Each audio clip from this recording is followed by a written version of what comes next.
ఏంటి? నిర్దాక్షిణంగా అండి మా హక్కులను హరించారు.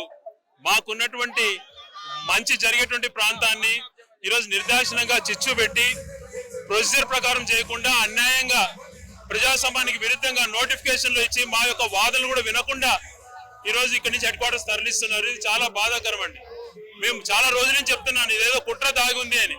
లేదు, చంద్రబాబు నాయుడు గారు ఎన్నికల సభలో మాట ఇచ్చారు, మంత్రిగా నేనున్నాను, నేను చూసుకుంటాను అని చెప్పి విజయోత్సవ సభలు జరిపి ఈరోజు వాళ్ళ ఆధ్వర్యంలోనే జిల్లాను విడదీయడం అన్నటువంటిది చాలా బాధాకరమైన అంశం.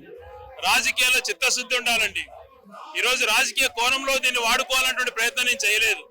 కేవలం నా యొక్క బాధ, దాదాపుగా 4 సంవత్సరాలు జిల్లా హెడ్ క్వార్టర్స్ ఉంది. 110 సంవత్సరాల తర్వాత జిల్లా కేంద్రం ఏర్పడింది రాయలసీమలో.